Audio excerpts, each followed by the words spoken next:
Tres. Hola, ¿qué tal?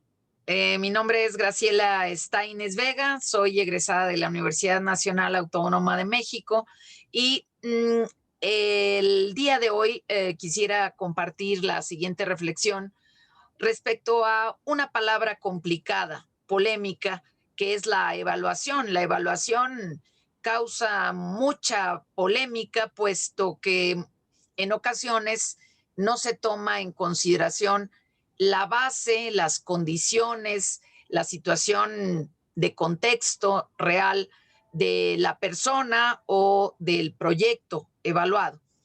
Y yo quisiera poner esto en el terreno concreto de la revisión de exámenes. Los exámenes pueden ser de muy distinta naturaleza. Yo me estoy refiriendo a los exámenes finales o a lo que también se le llama acreditación de saberes. Si me permiten, voy a compartir pantalla y me da un gusto realmente poder estar en este segundo Congreso Internacional y primer Congreso Nacional Mexicano, Ciencias Jurídicas, Complejidad, Innovación desde la mirada del aprendizaje. Esto supone un cambio de paradigma muy, muy importante. En lo que yo denomino la hoja de ruta, la estructura de este encuentro de los próximos minutos, me interesa construir contigo, que estás haciendo el favor de atender a este planteamiento, a esta ponencia, algunos elementos de este aprendizaje significativo, constructivista, construccionista, dirían los sociólogos, los psicólogos políticos, interactivo, evolutivo y sobre todo sustentable, que se mantenga en el tiempo. Y para hacer honor a la innovación del presente Congreso, quiero empezar con lo que casi todo mundo pretende. Bueno, ¿a dónde quieres llegar? ¿Qué concluyes? ¿Cuáles son tus reflexiones finales? Yo quisiera empezar diciendo que una receta, si lo quieren ustedes llamar así, es que el modelo de derechos, deberes y libertades fundamentales, que es el modelo, el acuerdo de convivencia más amplio, pues ya no es meramente opcional, es una cuestión que está en las constituciones, en los marcos jurídicos y que es obligatorio. Y en ello, uno de los mandatos, pues, es la erradicación de estereotipos, de sesgos cognitivos. Y el concepto es la evaluación integral. ¿La evaluación integral de qué? ¿Para qué? Bueno, tenemos que entender que los logros de una persona, el resultado del ejercicio de sus competencias, difiere notablemente de la reproducción acrítica. Y justo ese es uno de los grandes cambios que estamos presenciando con el COVID y con la situación de sana distancia que esta pandemia de nuestros días impone. Hay muchas personas que dicen que qué terrible que tenemos que estarnos comunicando por las redes, por las tecnologías de la información comunicativa, pero también lo podemos ver desde otro punto de vista. También lo podemos ver como una oportunidad de ver qué no estamos haciendo bien y que de otra manera no nos hubiéramos dado cuenta.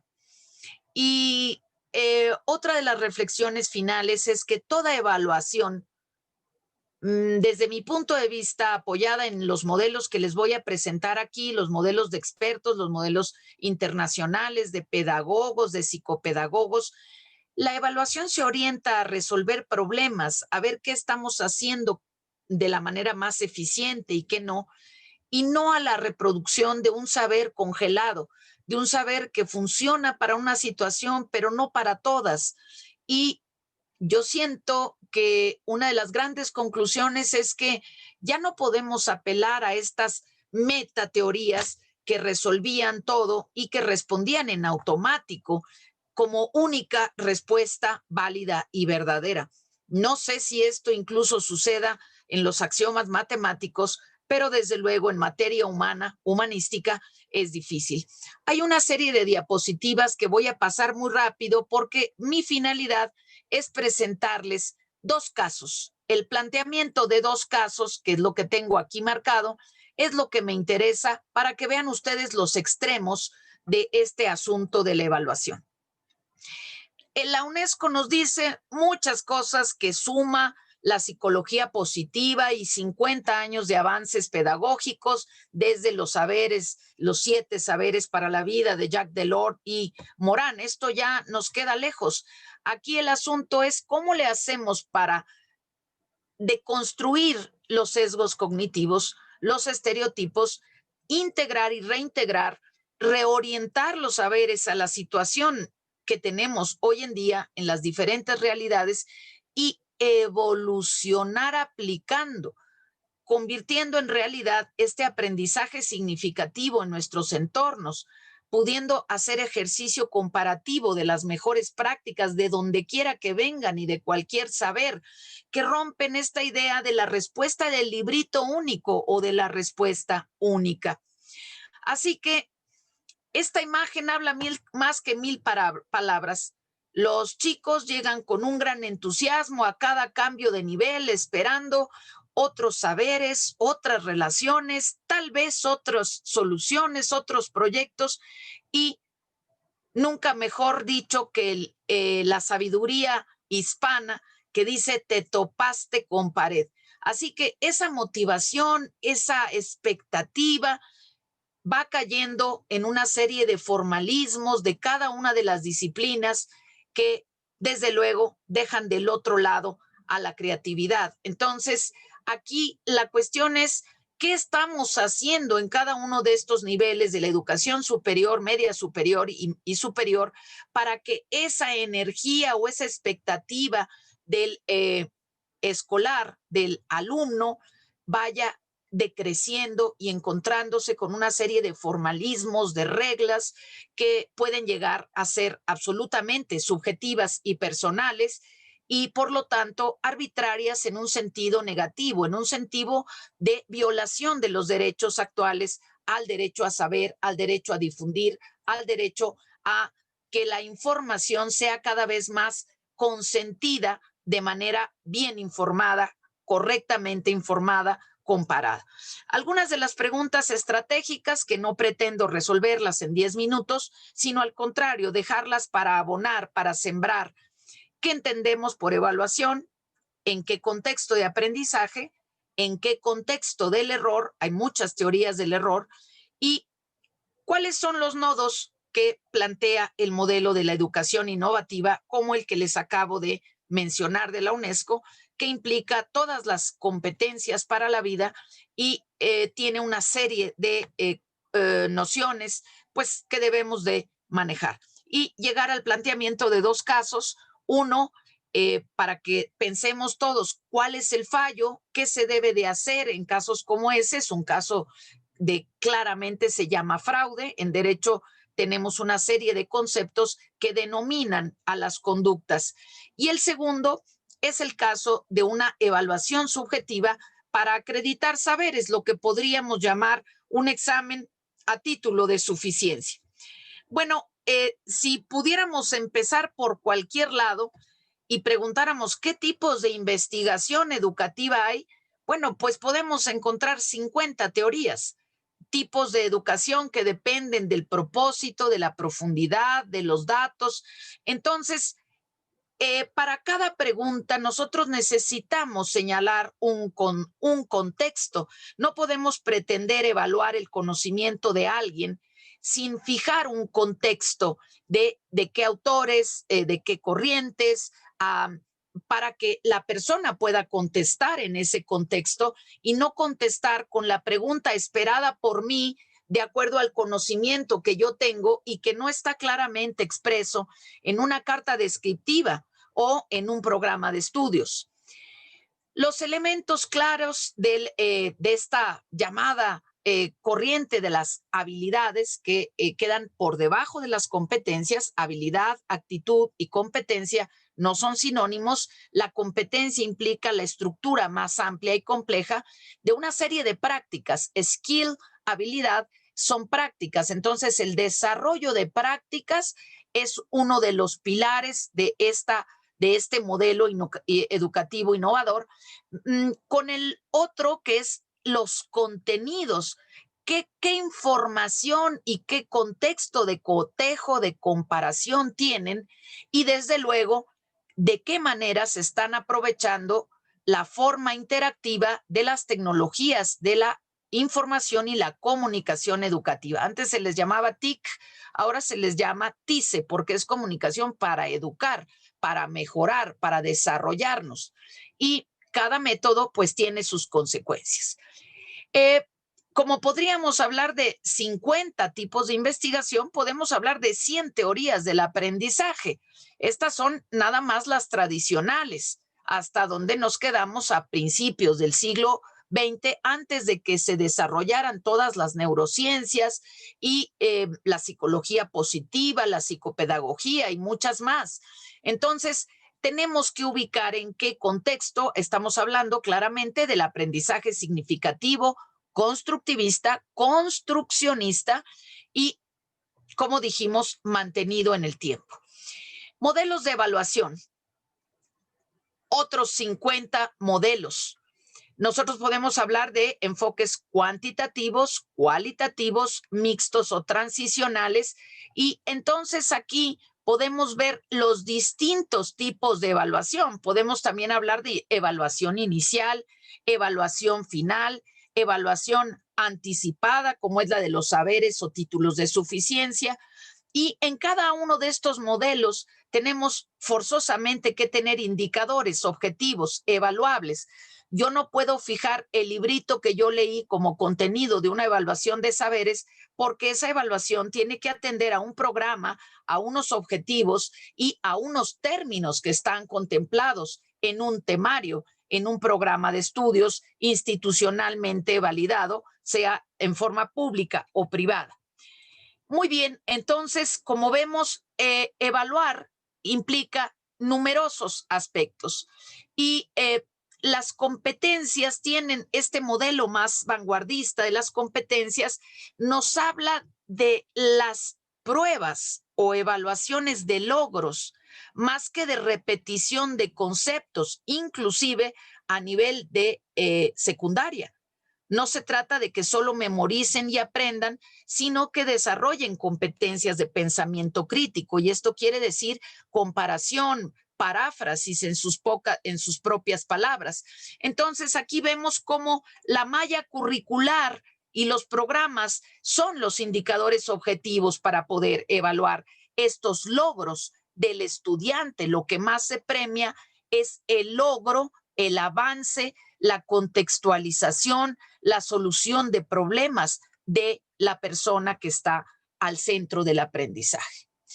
Rápidamente quisiera plantearles estos dos casos para que tomemos alguna referencia.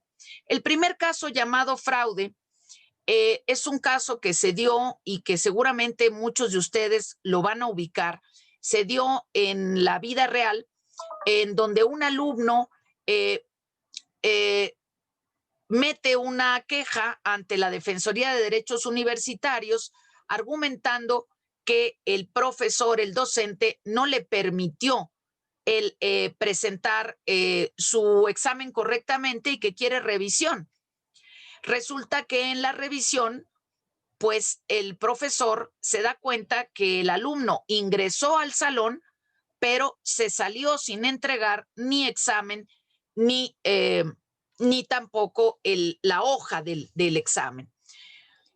Esto se complica y afortunadamente sale a la luz porque resulta que no fue un solo docente, sino que había 5 docentes involucrados ese semestre exactamente con la misma queja y con la misma metodología.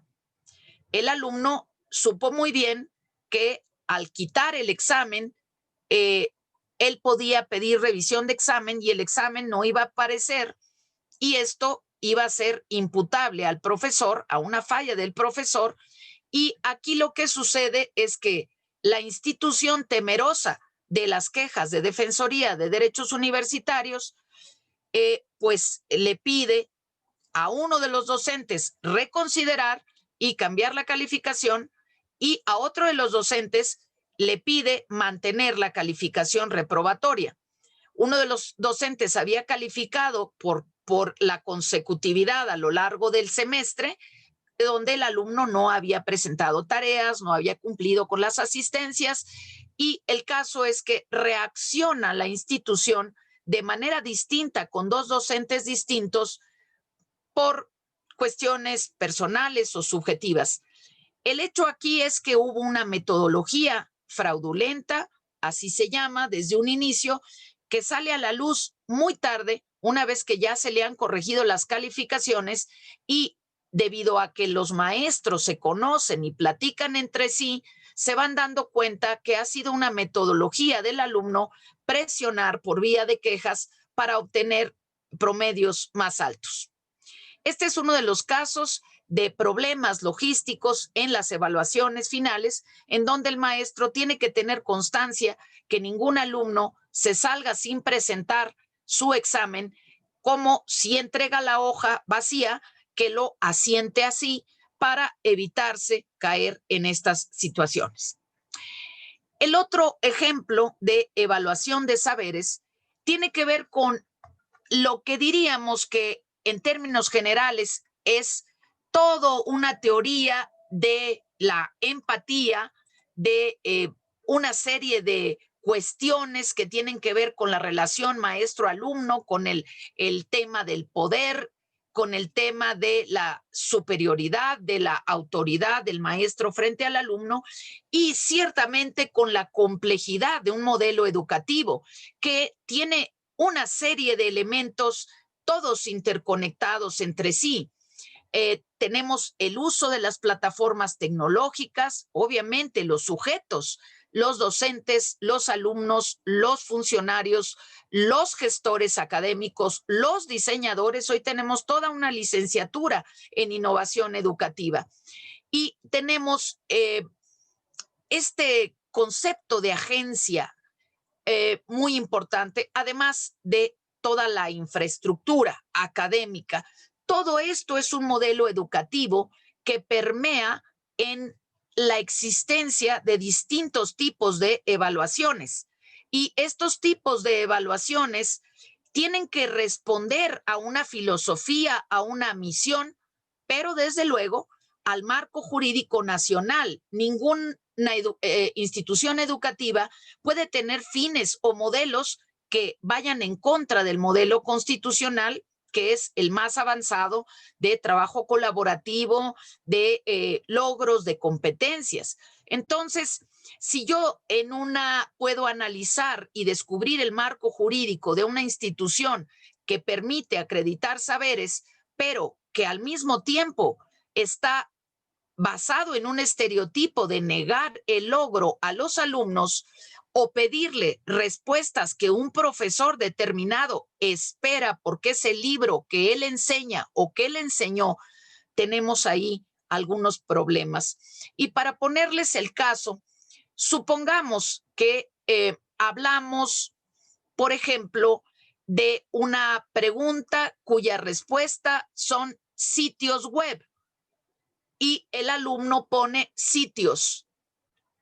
Y entonces, como el maestro puso un renglón, considera que el alumno tenía que saber que la respuesta es de una palabra, pero en ningún momento la pregunta dice responde solo con una palabra.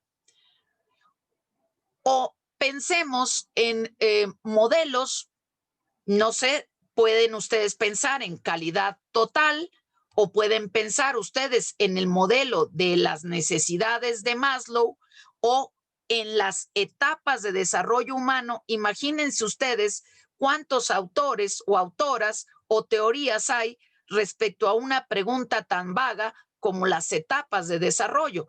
Entonces, ¿cómo puedo yo adivinar con base en qué autor tengo que contestar esa pregunta? Ahora, tenemos un problema importante en estos momentos que estamos teniendo que generar nuevas interacciones en línea. Si el sistema no toma exactamente las palabras o las letras que el profesor esperaba, va a calificar mal la respuesta.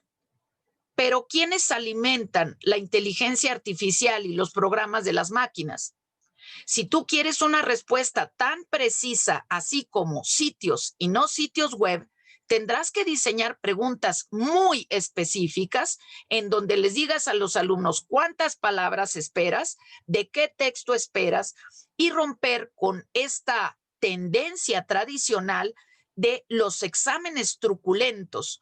Los exámenes truculentos que inducen al alumno a error no concuerdan con el modelo evolucionista, innovador que se nos está planteando para este siglo XXI. Uno puede hacer preguntas muy complejas desarrollando pensamiento crítico que no pueden venir en ninguna copy-paste o copiado y pegado de Internet, pero uno tiene que dar los parámetros de un conocimiento comparado con base en un programa de estudios. Bueno, pues con estas reflexiones yo dejo los dos casos. Creo que son cuestiones muy complejas que tienen que atender a decisiones de personas, de funcionarios, de órganos que responden a una misión o visión institucional, pero que sin duda están en el marco del artículo tercero constitucional de los artículos de la democracia deliberativa y dentro del enfoque de derechos, deberes y libertades fundamentales, donde lo que importa es la habilitación en competencias, en la elaboración de logros y de resultados, en donde todos tenemos algo que decir y algo que mejorar. Y para terminar, quisiera decir que lo que evaluamos en forma, como le llaman los españoles, telemática o a distancia, a través de los sistemas, a través de sistemas de educación de emergencia que tienen trabajando 35 años, no es necesariamente contenidos concretos memorísticos o de reproducción. Evaluamos justamente al sistema. Si alguien pide una revisión de examen, es el momento de revisar no solo el conocimiento del alumno, sino esos llamados errores del sistema que, como son producto humano, tienen también la capacidad de corregirse.